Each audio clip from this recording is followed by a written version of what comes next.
চলে যাচ্ছি আমাদের প্রথম ঘটনায়। গল্পটি পড়ে শোনানোর অনুরোধ রইল। প্রিয় রাসেল ভাই, আসসালামু আলাইকুম। আমি জানি আপনি সব সময় ভালোর দলে থাকেন, তাই আর জিজ্ঞেস করলাম না আপনি কেমন আছেন। আমি সৈকত। আমি ভূত এফএম এর একজন রেগুলার শ্রোতা। 2016 সাল থেকে আমি ভূত এফএম শুনে আসছি। রেডিওতে গিয়ে গল্প শেয়ার করার খুব ইচ্ছে আমার, কিন্তু কিছু অনিবার্য কারণে আমার সেই সৌভাগ্য হয়ে ওঠেনি। তাই আজ ইমেইলের মাধ্যমেই আপনাদের সাথে আমার জীবনে ঘটে যাওয়া একটি স্মৃতিকাতর ঘটনা শেয়ার করতে চাচ্ছি। আমার হোম টাউন বগুড়ার শিবগঞ্জ উপজেলার বালিকান্দা নামের একটি গ্রামে উন্নত পড়াশোনার জন্য এসএসসি পাশ করার পর বগুড়া শহরে একটি স্বনামধন্য কলেজে ভর্তি হই এবং ব্যক্তি মালিকানাধীন একটি হোস্টেলে থাকি। রোজ বিকেলে আমরা কয়েকজন বন্ধু মিলে হোস্টেলের পাশের ফাঁকা জমিতে ক্রিকেট খেলি। জমিটির পাশে ইটের প্রাচীরে ঘেরা একটি পরিত্যক্ত কবরস্থান অবস্থিত। কবরস্থানটি পরিত্যক্ত হওয়ায় এর পরিবেশ ছিল অনেকটা হরর মুভিতে দেখানো বিভিন্ন কবরের দৃশ্যের মতো। দেখলেই গা শিউরে ওঠে। একদিন হলো কি, ক্রিকেট খেলার সময় বলটি ওই কবরস্থানের ভেতরে চলে গেল। আমরা সবাই মিলে অনেক খোঁজাখুঁজির পরও বলটি পাই না। যখন সবাই চলে আসছিলাম, হঠাৎ আমি বলটি একটি আধা ভাঙা কবরের উপরে দেখতে পাই। আমি 7-5 না ভেবে সুবিধা মতো কবরের একটু কাছে গিয়ে বলটি তুলে আনার চেষ্টা করি। এমন সময় কবরের নড়বড়ে বাঁশ ভেঙে আমি কবরের মধ্যে পড়ে যাই। সব বন্ধুরা মিলে আমাকে ধরে ওপরে তুলে আনে।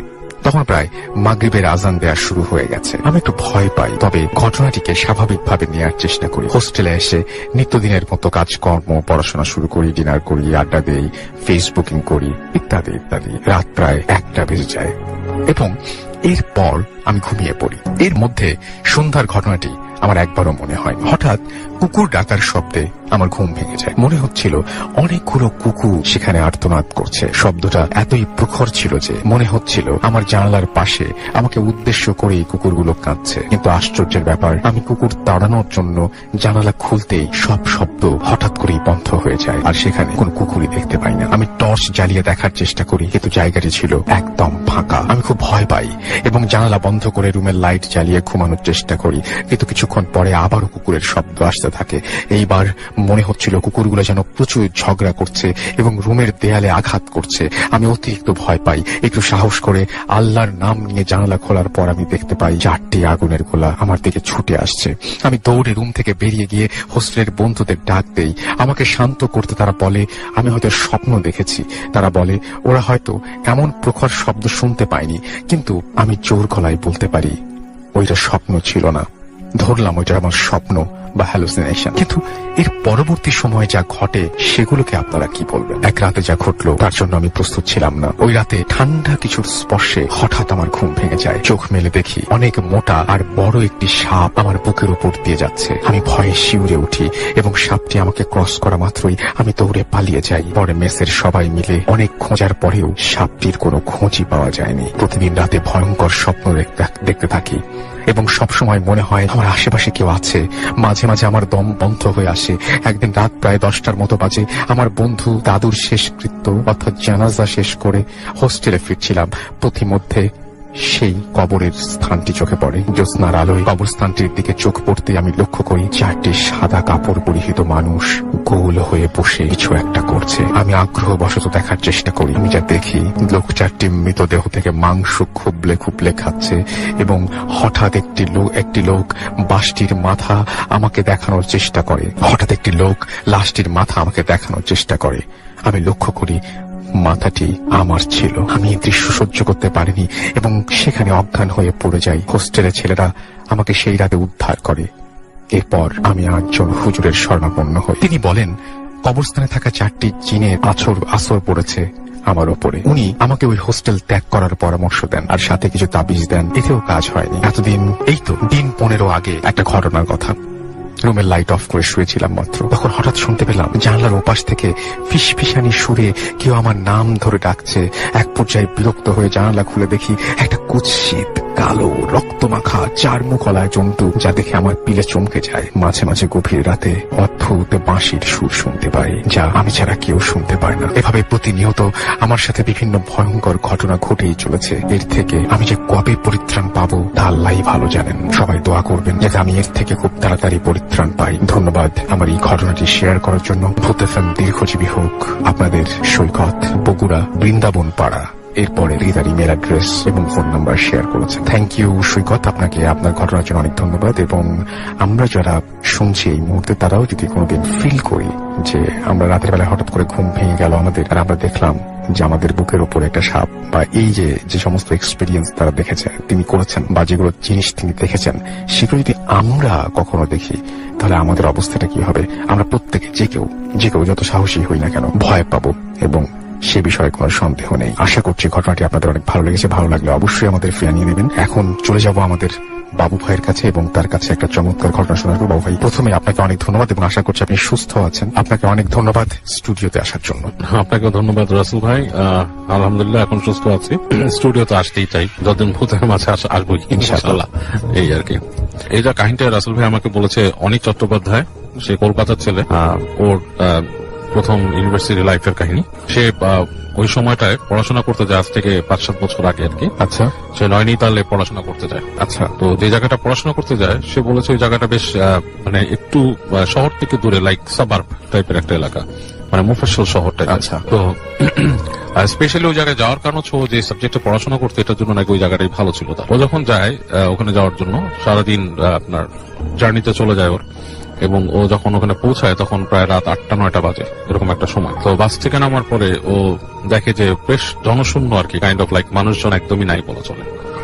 তো হেঁটে হেঁটে আসে, এসে দেখে যে একজন আছে, মানে রাস্তায় মানে মুদি বিক্রেতা, যে চকলেট সিগারেট এই ধরনের কিছু জিনিস বিক্রি করে। তো তার থেকে এসে সিগারেট কেনে এবং কিছু চকলেট কিনে, কেনার পরে ও জিজ্ঞেস করে যে আমি অমুক জায়গায় যাবো, এখানে কিভাবে কি পাবো, মানে আমার যাতায়াতের জন্য কি আছে, ব্যবস্থা আছে।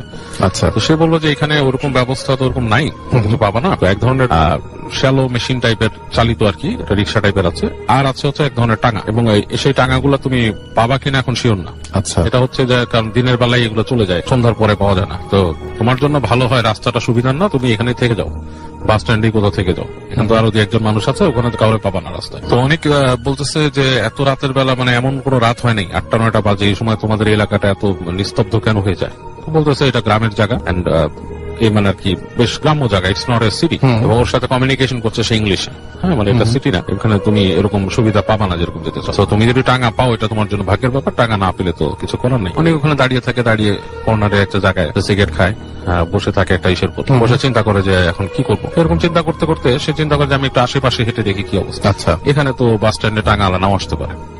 তো ও যেটা করে, ওর হাতের যে একটা লাগেজ ছিল, সে লাগেজটা হচ্ছে আপনার ট্রলি লাগেজ, টেনে নেয়, ওটা নিয়ে সে হাঁটে। আচ্ছা। তো একটু সামনে যাওয়ার পরে ও হাঁটতে হাঁটতে যে দেখে যে দূরে মনে হচ্ছে ছায়ার মতো কিছু একটা দাঁড়ায় আছে গাছের ডিশে, দুই পাশেই গাছ, মাঝখানে মনে করেন যে আলো পড়তেছে, আকাশের আলো কিছুটা, মানে এমন কোন আলো না, মানে অন্ধকারে হালকা গাছের ওই চাঁদের আলোতে জায়গাটা একটু একটু আলোকিত লাগছে। আচ্ছা। এবং বেশ ঠান্ডা পড়ে গেছে তখন জায়গাটাতে, কারণ মানে ওই জায়গাটা মানে প্রধানত হচ্ছে শীতটা বেশি পড়ে, কিন্তু একটু যেহেতু সাবার্ব এলাকা, গাছগাছালি বেশি, শীতটা বেশি পড়ে। তো মানে বেশ টকটক করে কাঁপতে কাঁপতে হেঁটে হেঁটে ছায়ার দিকে যায়, যে ওখানে কি দাঁড়ায় আছে, এটা কি মানে মানে কোনো বাসা নাকি, মানে হোয়াট ইজ দিস। তো কাছাকাছি আসতে দেখে সেখানে একটা টাঙা। আচ্ছা। টাঙা গাড়ি, ইটস লাইক ওর যেটা বলছে এটা মানে পুরো ফুল ফ্রেজ একটা ঘোড়ার গাড়ি না, ঘোড়াই টানে এটাকে, ছোট টাইপের, মানে পিছনে কোচটা হচ্ছে এত ছোট, মানে হাইয়েস্ট একজন ঘোড়া, একটা ঘোড়া টেনে নিয়ে যাবে এটাকে, কাইন্ড অফ লাইক কলকাতায় একসময় যে আদম গাড়ি, এখন আছে কিনা আমি জানি না, আচ্ছা, ওরকম টাইপের আর কি। তো ওখানে যে দেখে যে ওরকম একটা গাড়ি আছে এবং তার সাথে ঘোড়াও আছে, কিন্তু মানুষ তো মানে খুব থতমত খেয়ে যায় যে ঘটনাটা কি, মানুষ নাই, টাঙা গাড়ি দাঁড়ায় আছে। তো কিছুক্ষণ বসে থাকে, একটু পরে সে হাতে সিগারেট শেষ হয়েছে, সিগারেটটাকে ফেলে দেয়, ফেলে দিয়ে পা দিয়ে নিভাই ফেলে। তো সিগারেটটা ফেলে দেওয়ার কিছুক্ষণ পরেই দেখে যে ওইখানে মানে পাশে গাছগাছালি যে জায়গাটা, ওখান থেকে একজন মানুষ বের হয়ে আসছে, বের হয়ে এসে তাকে বলতেছে ওখানকার মানে লোকাল ভাষার সাথে হিন্দি মিশানো, কোথায় যাবে। ও বলে যে আমি তো অমুক জায়গায় যেতে চাই, তো তুমি কি যাবা নাকি? ওরে বলছে যে ব্যাঠো, বসো পিছনে। ও কোনো কথা না বলে সুন্দর মনে করে যে থেকে ভালো সুযোগ তো আর নাই, এই বাস স্ট্যান্ডে কিছু নাই, বাস স্ট্যান্ডের আশেপাশে কোনো হোটেলও নাই, কোথাও নাই, ওখানে বসে রাত কাটানো চলে যায়। তো বসে ওর যে ইটা ওই ইসে উঠে বসে তার লাগেজ থেকে খুলে সে পাতলা একটা সোয়েটার সে গায়ে দেয়। আচ্ছা, গায়ে দেওয়ার সময় তার হাতে ওই যে আপনার ছিল একটা ম্যাগাজিনটাও সে বের করে নেয় হাতে, মনে করে যে কোথাও যদি যে সে পড়তে পারে বা কিছু, মানে just to have something in his hand. Okay, এরকম একটা নিয়ে এসে বসে। তো বসে সে ওখান থেকে যাওয়া শুরু করে আর কি, টাঙা চালাচ্ছে। তো বেশ অনেক দূর যাওয়ার পরে ও দেখতেছে যে সামনে যে জায়গাটা, সেই জায়গাটাতে আপনার দুই পাশে গাছ নাই, বেশ প্রান্তরের মতো, মানে বেশ মাঠ টাইপের, এবং মানে চাঁদের আলোটা এমন ভাবে পড়ছে পুরো জায়গাটা ঝকঝক দেখা যাচ্ছে জায়গাটা। ও খুব এনজয় করা শুরু করে, হ্যাঁ খুব এনজয় করা শুরু করে। সে মনে করে যে মানে is a very nice thing to do, এই জায়গায় মানে জায়গাটা খুবই সুন্দর একটা জায়গা, তার এই যাওয়াটাই একটা সার্থকতা লাগতেছে। তো এরকমও যায়। তো টাঙ্গালাকে জিজ্ঞেস করে যে এখানকার পরিবেশ কেমন, এই যে মানে কিছু প্রশ্ন করার চেষ্টা করে লোকটা। লোকটা দেখা যাচ্ছে তার কথাবার্তা খুব একটা উত্তর দিচ্ছে না, এড়ায়, এবং ওই রাস্তার ঘোড়ার খুরের শব্দে আর ইসে মানে খুব চাপা পড়ে যাচ্ছে, আর বাতাস চলছে, খুব সময় বাতাস চলছে। তো এই সময় মানে এক সময় চুপি হয়ে যায় যে ব্যাপারটা কি। ওই জায়গাটা যখন পার হয় তখন দেখে যে সে আপনার আবার একটা এরকম তৈরি হচ্ছে রাস্তা, যেখানে দুই পাশে গাছ, এবং এইবারে গাছটা খুব ঘন হয়ে জন্মাইছে, মানে চাঁদের আলো প্রায় ঢুকতেছেই না। জায়গাটা বেশ ঘুরঘুরটি অন্ধকার। ওর বুকের মধ্যে কেমন একটা ছেদ করে উঠে, মনে হয় যে এই অন্ধকারে ঢুকে যাচ্ছে, কেমন জানি লাগে ওর কাছে। ইটস লাইক একটা কেভে, বা আপনার যদি একটা ইসে প্রবেশ করে মানুষ, ধরেন একটা মানে টানেলে প্রবেশ করে, কাইন্ড অফ লাইক গাছের টানেল বলা যায়। তো ওখান থেকে ঢুকে যায় ঘোড়ার গাড়িটা। তো যখন সেখানে ঢুকে তখন না ও অলমোস্ট কিছু দেখতে পায় না রাসেল ভাই। যেটা হয় যে শুধু ঘোড়ার শব্দ শুনতেছে, ঘোড়ার খুরের শব্দ আর অন্ধকার, এবং অন্ধকারটা খুব জেঁকে বসতো। এই সময় ও মানে টের পায় ওর পেছনে কেউ, জাস্ট লাইক আমরা যদি রিক্সায় কেউ মানে আমরা পা দিয়ে উঠে কারো ঘাড়ের মধ্যে এরকম সুরসুরি দেই, কাইন্ড অফ লাইক দ্যাট। ওর ঘাড়ের মধ্যে শীতল কোনো স্পর্শ, লাইক খুব মানে আইস কোল্ড কোনো টাচ ঘাড়ের কাছে, এবং ও খুব চমকে উঠে লাফ দিয়ে উঠে হাত দিয়ে দেখে যে কিছু নেই। এবং তখন মনে হয় যে কেউ দুষ্টুমি একটা হাসি দিয়ে পাশে চলে আসছে, এরকম একটাই। তো ও খুব ভয় পেয়ে যায়। ও ভয় পেয়ে ও হাত দিয়ে ওই যে টাঙা চালাচ্ছে তার জামা চেপে ধরে। তো দেখে যে টাঙাওয়ালা বেশ চাপা হাসি দিয়ে, কাইন্ড অফ লাইক মজা পেলে যেরকম আসে, কাইন্ড অফ লাইক দ্যাট, কেউ মজা করে যে কারোর সাথে আসে ওরকম হাসি দিয়ে বসছে যে ব্যাটে রাখো চুড়াইল হ্যাঁ, বসে থাকা চুড়াইল। তো ও তো এটার সাথে পরিচিত জিনিসগুলো, যেহেতু সে ভারতের ছেলে এবং সে ভারতের বিভিন্ন অঞ্চলের বিভিন্ন মিথ, চুড়াইল সম্বন্ধে আমি অনেকে হয়তো শুনছে। চুড়াইল ইজ আমাদের বাংলাদেশে আমরা যেটাকে অনেকে শাকচুন্নি বলে, অনেকে পেতনি বলে, সামথিং লাইক দ্যাট, বাট ভারতে ওদের প্রচলিত আছে। অনেকেই চুড়াইল সম্বন্ধে অনেক কিছু আমাকে বিস্তারিত আরো বলছে, আমি নিজেও জানতাম, ওর কাছ থেকে আরো কিছু শোনা। ওরা যেটা আমরা অনেকে ডাকিনি বলি আমাদের এখানে, কাইন্ড অফ লাইক দ্যাট। এরা পথ দিয়ে আপনাকে নিয়ে যাবে, কোথাও চুবিয়ে মারবে, কখনো তারা আপনাকে ডিসগাইজ করে সুন্দর কোনো মেয়ে সেজে আসে, এরকম kind of like that. Actually মানে টু বি ফ্র্যাঙ্ক এগুলো সবই হচ্ছে জিন, সোর্ট অফ জিন। এনিওয়েজ আমি ওর বিশ্বাসেই থাকলাম বা ওর কথাতেই থাকলাম যে ওটা চুড়াইল। ওকে যখন এটা বললো, ও তখন ওর গায়ের লোম সব একসাথে দাঁড়ায় গেল। আচ্ছা। এবং মানে ওর মনে হচ্ছে যে আমি এখানে না থাকাটাই বেটার ছিল, মানে কেন আমি এখানে আছি, এরকম একটা বোধ তার মধ্যে আসলো। এবং যখন সে বোধটা পাইছে তখন তার মনে হলো ঠিক তার পাশেই কেউ বসে আছে সিটে, কোন নারী। এবং যতটুকু সে স্পর্শ বুঝতে পারতেছে তার শরীরের সাথে স্পর্শ, মানে তার কাপড়ের প্যান্টের সাথে তারই মনে হচ্ছে একটা বরফের টুকরা তার পাশে বসা। এবং মানে ও বলার মতো না, ইন দ্যাট পয়েন্ট ও যেটা করছে, ওর যে লাগেজ নিয়ে চিন্তা করছে যে আমি ওই গাড়ি থেকে লাফ দিয়ে পড়ে যাবো নিচে। বাট তখন সে মনে করছে এখান থেকে কোনোভাবে সরতে হবে আমাকে, হ্যাঁ এখান থেকে পড়লে তো আমি শেষ। মানে আমার এটা চিন্তা করে সে ওই মানে পড়ার চিন্তাটা মানে লাস্ট মোমেন্টে তার ওই জ্ঞানটুকু রাখছে যে সে ওখান থেকে পড়েনি। সে চিন্তা করতেছে যেখানে বেরিয়ে যায় কোনো মতে। তো ওই যে গাড়িটা যখন নাকি ঠিক ওই দূরে দেখতেছে লাইট, ওই টানেলের মতো জায়গাটা যখন পার হয়েছে সে তখন ওখান থেকে লাফ দিছে, এবং সে কোনো লাগেজ টাগেজ কিছু ছাড়াই লাফ দিয়ে পড়ছে। ওখানে পড়ে সেই জায়গাটা পড়ছে, দেখছে সামনে ধুধু মাঠ, লাইক প্রান্তরের টাইপের। দৌড়ানো শুরু করছে, দৌড়াচ্ছে। ওর বুঝতে পারতেছে ওর পিছনে কিছু আসতেছে কিনা। দৌড়াতে অনেক দূর পর্যন্ত গেছে, যে দেখছে যে একটা বাসার মতো, মানে কয়েক সারি বাসা ওখানে আর কি, এরকম মানে একতলা বাসার মতো আছে, সেখানে হয়তো বার্ন টার্ন গোয়াল টোয়াল আছে এরকম কিছু। তো ওখানে বাসার সামনে গেছে, তো ফিরে দেখে যে পেছনে একটা নারী মূর্তি আসতেছে। নারী মূর্তি কিভাবে বুঝছে, সে চুল উঠতেছে, চাঁদের আলোয় দেখতেছে, এবং মানে সেটা মানে খুব সর্ববসনা উড়ে আসতেছে, এবং মনে হচ্ছে মাটির থেকে, মানে মাটিতে হেঁটে না, মানে মাটিতে বাতাসে সে ভেসে আসছে মাটির কাছাকাছি সময় ধরে। এবং ওর যখন খুব কাছে চলে আসছে তখন সে ওখানে জ্ঞান হারায় ফেলছে, তখন আর তার জ্ঞানটা থাকে না। তো পরবর্তীতে মানে ও জানে না কতক্ষণ সে বেহুশ ছিল। ওর হুশ ফিরে দেখে যে একটা ঘরের মধ্যে সে, এবং সেখানে আপনার এই জ্বলতেছে, বাতি জ্বলতেছে কম পাওয়ারের, একটা লোক, তার সাথে একটা মহিলা, তারা, এবং সে মহিলাকে দেখেও ভয় পাওয়া শুরু করছে, প্রচন্ড ভয় পাচ্ছে। তখন তাকে বলতে, কি হয়েছে তোমার, জিজ্ঞেস করতেছে। বলতেছে যে আমি তো আসছি, আমি বাইরের থেকে আসছি, ক্যালকাটা থেকে আসছি, এখানে এরকম সিচুয়েশন, কিছু বলতে পারছে আর কি। তখন তাকে বলছে যে এটা কিছু না, এখানকার রাস্তাঘাটে রাতের বেলা এরকম অনেক কিছু দেখা যায়, সো তুমি চিন্তা করো না, তুমি এখানে আসো আমাদের বাসায়, তুমি থাকো, তারপর তোমাকে সকালে আমরা পৌঁছায় তার ব্যবস্থা করবো। তো অনেকের রাতে খুব জ্বর আসে, মারাত্মক আকাশ পাতাল জ্বর, এবং সে তখন শুধু কষ্ট করে মানে বোঝাতে সক্ষম হয় ওদেরকে যে আমি যে কলেজে বা ইউনিভার্সিটি আসছি, ওখানে একটু খবর দেন, ওখানকার কেউ এসে আমাকে নিয়ে যাবে। এবং আলটিমেটলি তারা এসে ওকে নিয়ে যায়। এবং ও ওখানে পরে ছিল বহুত দিনই, ওখানে সে গ্রাজুয়েশনটা কমপ্লিট করছে খানিক। এবং ওই এলাকাতে এই ধরনের প্রচুর আরো মিথ আছে এবং আরো এই ধরনের কিছু কিছু কাহিনী আছে। সে বলছে যে he can send me over letter on ওইখানকার ঘটনা আরো যেগুলো আছে, সেটা মানে এই সাবার্ব এলাকা, কিছুটা পাহাড়ি টাইপের এলাকা হতে নাকি এই ধরনের জিনিস অনেকেই অনেক বেশি অনেকেই দেখে।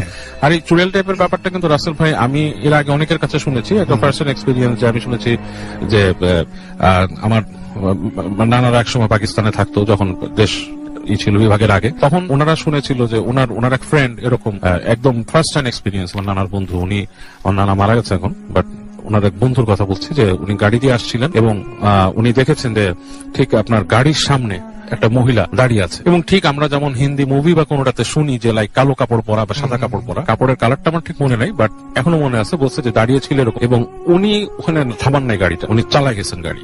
আচ্ছা, উনি চালায় যাওয়ার পর যেটা হয়েছে, গাড়ি ভেদ করে উনি চলে গেছে। মহিলাটার মুখটা মনে হলো উইন্ডশিল্ডের মধ্যে এসে একটা হাসি দিয়ে পার হয়ে গেছে। এবং উনিকে যখন পার হয়ে গেছে তখন ওনাকে নাকি বলছে যে তুই তোর গাড়িতে থাকাতে বেঁচে গেলি, এরকম আর কি এখানকার ভাষায়। তো কারণ হচ্ছে ওনার গাড়ির যে রিয়ার ভিউ মিরর, ওখানে উনি একটা ছোট্ট কোরআন শরীফ ঝুলা রাখতো। তো আচ্ছা আচ্ছা আচ্ছা আচ্ছা আচ্ছা। হ্যাঁ, এটা কিন্তু অনেক আগে পাকিস্তান আমলের একটা ঘটনা।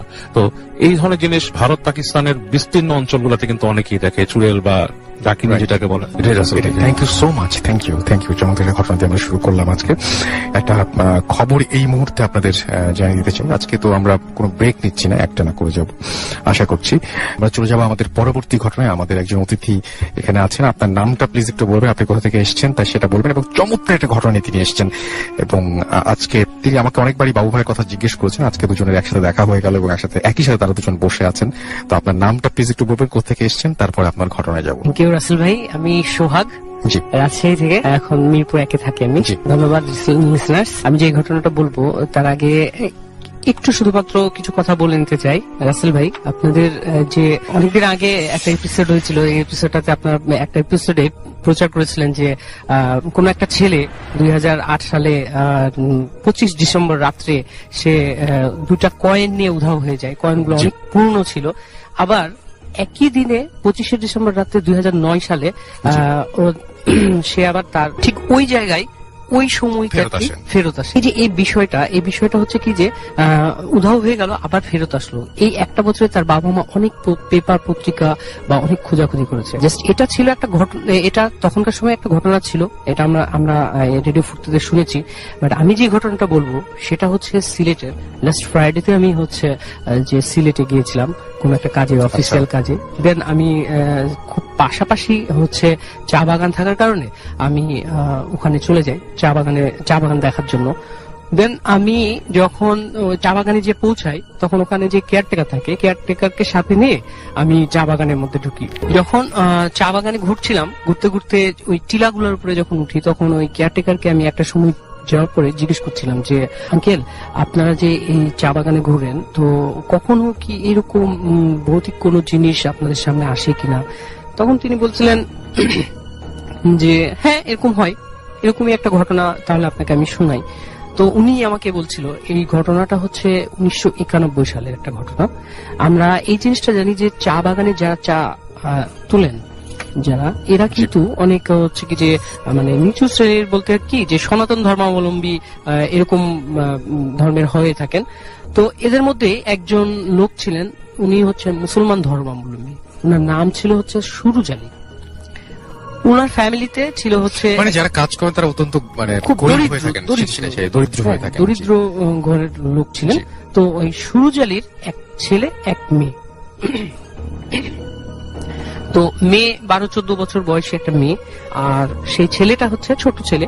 তো সুরুজ আলী এবং তার স্ত্রী দুইজন একসাথে হচ্ছে কি যে ইয়েতে চলে যায়, চা তুলতে চলে যায়। প্রত্যেক দিনই 2 শিফটে চা তুলেন, সকাল 6টা থেকে অলমোস্ট 12টা পর্যন্ত, আবার এদিকে দুপুরের খাবারের পরে মোটামুটি 2টা থেকে একেবারে সন্ধ্যা 6টা পর্যন্ত।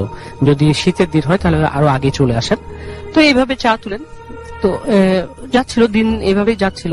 তো সুরুজ আলীর সাথে সুরুজ আলীর স্ত্রীও যখন চলে যায়, মাঝে মাঝে সুরুজ আলীর যে মেয়ে উনিও চলে যান চা তুলতে। এটা তাদের একটা সংস্কৃতি বলা চলে যে বংশ পরম্পরায় চা তুলতেই হয়। তো উনিও চলে যান। এরকম যখন চা তুলতে চলে যান, একদিনকে বাসায় সুরজালির মেয়ে আর সুরজালির ছেলে একাই ছিলেন। তো প্রায় প্রায়ই দেখা যেত যে ওদের বাড়ির দরজায় নক হচ্ছে, লাইক টিক টিক করে নক করছে, করার পরে বলছে সুরজ মিয়া চলো যাই, চা তুলতে যাই।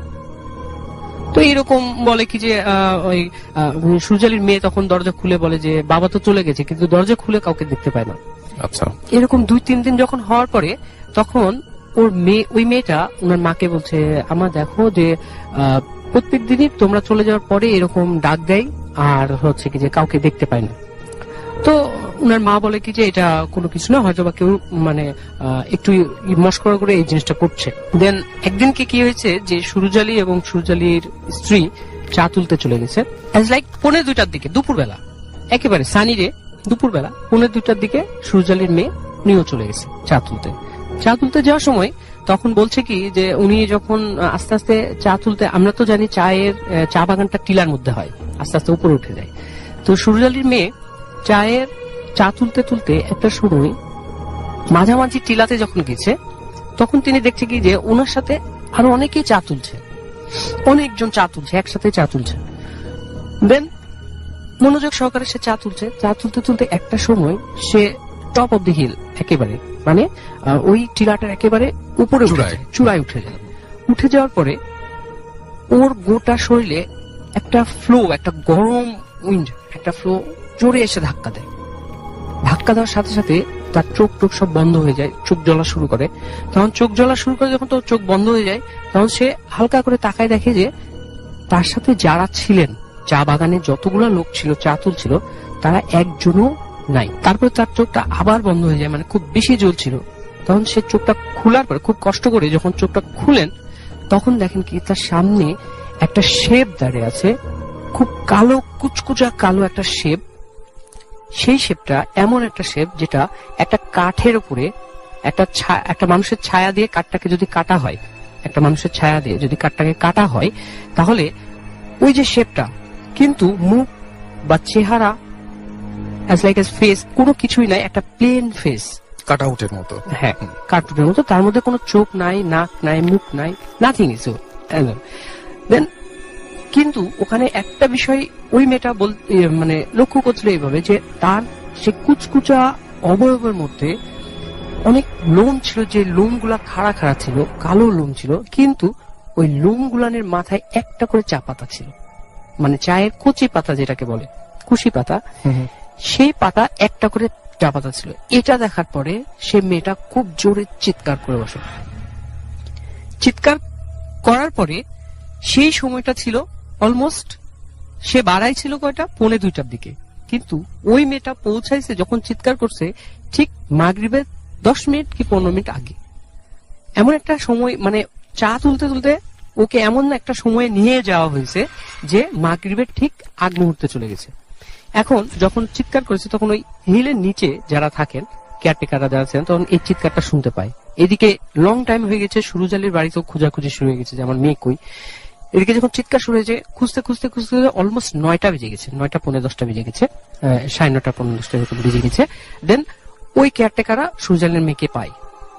মেয়েকে পাওয়ার পরে যখন মেয়ে সেন্সলেস অবস্থায় পায়, মেয়েকে তুলে নিয়ে আসার পরে মেয়েকে যখন বাসায় নিয়ে আসে, যখন মেয়ের সেন্সটা ফিরে আসে, তখন সে অনেক মানে ভীত থাকে, ভয় পায় যে আমি উনি যেদিকে তাকাচ্ছিল ওই ফেসটাই শুধু দেখতে পাচ্ছিলেন।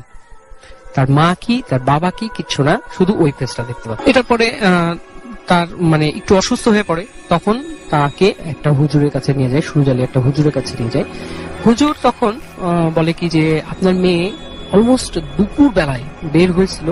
আর এটা তো আমরা জানি যে দেখা যায় কি যে এমনও অনেক কিছু জায়গা আছে দিনের বেলায়, এমন কিছু কিছু সময় আছে দিনের যে সময়গুলোতে দেখা যায় যে ওরাও একটা জাতি, ওরা অশরীরী বলেন বা যে জিন বলেন, যেটা বলেন না কেন, ওরা হাঁটাচলা করে, বা এই জায়গাতে তাদের একটু ডিস্টার্ব হয়েছে, এই জন্য তাকে এই জিনিসটা দেখানো হয়েছে। সো এখন কি হলো, হুজুর তাকে বললো কি যে আমার একটা তাবিজ দিয়ে দিচ্ছি, তাবিজটা আপনি রাখেন। তাবিজ দিয়ে দিয়েছে, সবকিছু ঠিক। মাঝখানে 4টা বছর কেটে গেছে, কিচ্ছু হয়নি, সব নর্মাল। সবাই বলে কি যে সুরজালির মেয়ে একেবারে ফ্রেশ, ঠিক আছে, সবকিছু ঠিক হয়ে গেছে। এরপরে একদিন হঠাৎ করে দেখে কি সুরজালির মেয়ে তার হাতে ওই তাবিজটা নাই। তাবিজটা কোথায় ছিঁড়ে পড়ে গেছে সুরজ আলীর মেয়ের মানে খেয়াল নাই। সুরজ আলীর মেয়ে বলছে যে আম্মু দেখো আমার হাতে কিন্তু ওই তাবিজটা নাই। আর মা বলছে 4টা বছর কেটে গেছে, এটা অ্যাজ ইউজুয়াল কোনো কিছুই না, এটা আর কিছুই হবে। তখন বললো কি, তখন এইভাবে চলতে চলতে একদিনকে কি হলো যে সুরজ আলীর মা সুরজ আলীর স্ত্রী আর সুরজ আলী চা তুলতে চলে গেছে। সেই দিনও একইভাবে ওই মেয়ে চা তুলতে বের হয়ে গেছে। বের হয়ে যেতে যেতে 4 বছর আগে যে ঘটনাটা ঘটেছিল একইভাবে 4 বছর পরে যে ঘটনাটা ঘটলো, যে সে আবারও টপ অফ দি হিল, ওই হিলের একেবারে চূড়ায় উঠে যে ঠিক একইভাবে তাকে ওয়ার্মি উইন্ড তার গায়ে লাগে। লাগার পরে তার চোখগুলো একেবারে মানে আবার জ্বলা শুরু হয়। যখন জ্বলা শুরু হয় তখন এই জিনিসটা ও বুঝতে পারে। তখন সে আবার চিৎকার করে। চিৎকার করার পরে বলে কি যে আমাকে তোমরা নিয়ে যাও, আমাকে নিচে নিয়ে যাও। তখন যারা চা তুলছিলেন তারা সবাই মিলে তাকে নিয়ে নিচে নামিয়ে নিয়ে আসে। নামানোর পরে নিচে যে রাস্তাগুলো থাকে ওই রাস্তার উপরে বসায় তাকে পানি টানি খেতে দেন। পানি টানি খেতে দেওয়ার পরে একেবারে সুরজ আলীর মেয়ে নরমাল, কোনো সমস্যা নাই। সবাই মনে করলো যে হ্যাঁ ঠিক আছে, ভালো হয়ে গেছে, আমরা সবাই চা তুলতে যাই। চা তুলতে যাওয়ার পরে যেটা হলো, সবাই দেখছে যে মেঘ, কালো মেঘ উড়ে আসছে, কিন্তু ওই সময়টা কোনোভাবে মেঘ আসার কথা না, কারণ একটা সানি ডে ছিল। ওই সময়টা হঠাৎ করে কালো এক পশলা মেঘ চলে আসে। সবাই দেখছে মেঘ, কিন্তু সুরজ আলীর মেয়ে ওই মেঘগুলাকে খেয়াল করছে যে হ্যাঁ আমার সামনে চলে আসছে। আর ওই মেঘগুলানের মধ্যে মেঘের মতো যে কালো ভাবে একটা চলে আসছে, ওইটা সূর্য আলীর মেয়েকে চারিদিক দিয়ে ঘিরে নিচ্ছে। আর সবগুলাই ছিল ওই মানে যে ফেস গুলা ছিল, যে ফেসটা, যে অবয়বটা সে দেখেছে, এই ফেসের চারিদিক দিয়ে তাকে ঘিরে ফেলছে। ঘিরে ফেলার পরে যখন টোটালটা সূর্য আলীর মেয়েকে ঘিরে ফেলেছে, ঘিরে ফেলার পরে কিছুক্ষণ পরে ওই ফেস, ওই অবয়ব গুলোর সাথে সাথে সূর্য আলীর মেয়েও ভ্যানিশ হয়ে যায়। আর সেই সাথে আজও সূর্য আলী তার মেয়েকে খুঁজে পায়নি, এখনো পর্যন্ত পাওয়া যায়। এখনো পর্যন্ত পাওয়া যায়নি। এটাই ছিল ঘটনা ভাইয়া। এটা নিয়ে অনেক খোঁজাখুঁজি হয়েছে, কিন্তু আজ পর্যন্ত সূর্য আলীর মেয়ে কত সালে যেন ঘটনাটা এটা ঘটেছিল? 1991। এবং এখন হচ্ছে 2019। এই এতগুলো বছরে তাকে আর খুঁজে পাওয়া যায়নি এবং সে ফিরেও আসেনি। আমি কেন বললাম যে আগের ঘটনাটা যেটা বললাম যে ওই যে ছেলেটাকে নিয়ে গেছে, বাট আবার দিয়ে গেছে, বাট সূরজ আলীর মেয়েকে নিয়ে গেছে কিন্তু আজ পর্যন্ত আর দিয়েছে এবং সবার সামনেই সে ভ্যানিশ হয়ে হ্যাঁ, যায়। সবার সামনে থেকে। কারণ ওখানে যারা ছিল তাদেরকে বলা হয়েছে যে তোমরা কি দেখেছো? হ্যাঁ আমরা নামিয়ে নিয়ে আসছি, আপনার মেয়ে চিৎকার করেছে, আমরা সবাই ধরে নামিয়ে নিয়ে আসছি, তাকে পানি টানি খেতে দিচ্ছি। তারপরেই তো এই ঘটনা। থ্যাংক ইউ সো মাচ আপনার ঘটনার জন্য। আপনাকে অনেক ধন্যবাদ। সবাই অনেক অনেক প্রশংসা এবং তারপরে আপনার